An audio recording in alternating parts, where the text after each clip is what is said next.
Hello guys, this is Tejas here, back again with another video, and in this video I'm going to show you how to replace your door switch in your car. Now recently the door switch on the front passenger side has actually stopped working, and let me quickly go through what is a door switch. So basically this is the interior light, and you can see it's currently set to the door. So whenever you open the door, you can see the light glows up, and whenever you close it, it goes off. Well, it didn't close properly. There you go. So basically the switch that actually detects which of the door is open and turns and thus turn on this light is currently broken on that side. So whenever I open any other door apart from the front passenger one, this light turns on, but when I go to open the front passenger door, this light doesn't turn on. So that is a very classic example of the door switch that has failed in this thing. So let's replace it.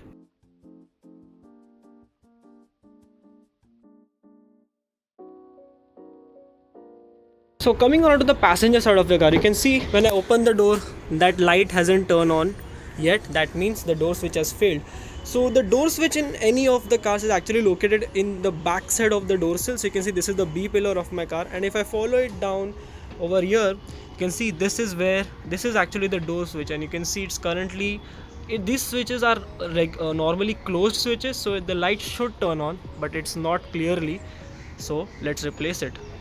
This switch is actually quite easy. The first thing that you need to do is just peel off this rubber protection thing, and you can see there is this bolt that is in there. Now this is a Torx bit that we need to remove, so let's remove it. Okay guys, so the bolt that is located on this side is actually a T30 Torx bit. You can see I have the T30 bit right now, and all you need to do is just kind of peel back this rubber protection thing and just now slowly just unscrew it. Now these are Torx bit, and these are very particularly notorious for stripping out, so you have to be very careful while you actually remove it. So let's remove it very slowly.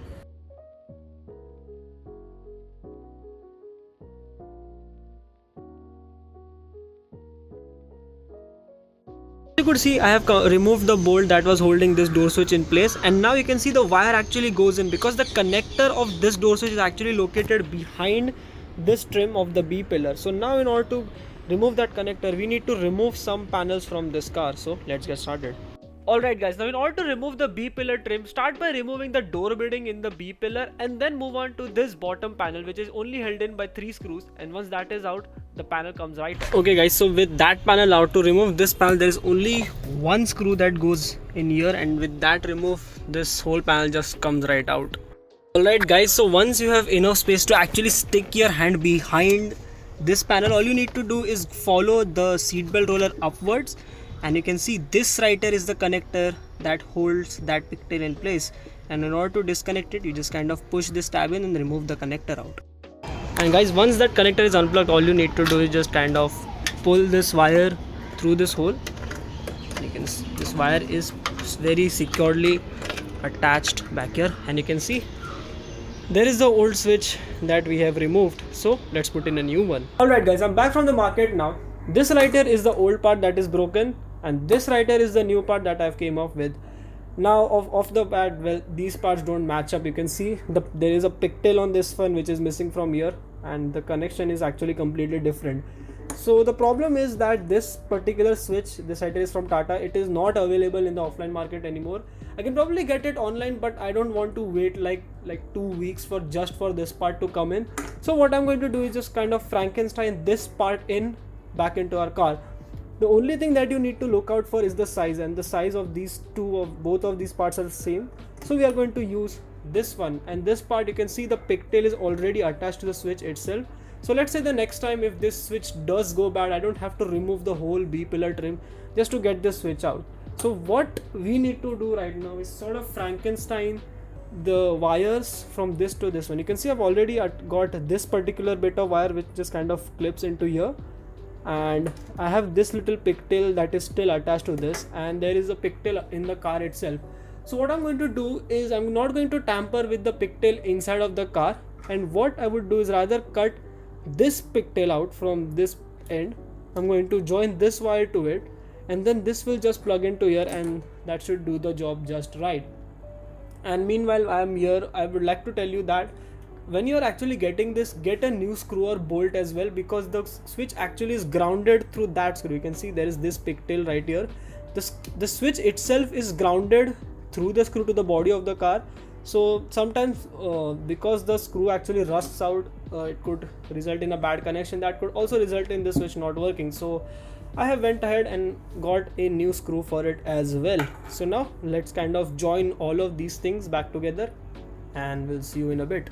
Alright guys, so I am back and you can see this is right there is the new wiring that we have made. So this connector right here goes in the end of the pigtail, which is in the stock wiring of the car, and this right here is the new pigtail that I have used in order to connect these two parts together. Of course the pigtail on this, the original one, is not readily available, so this is the next best thing I could get on hand.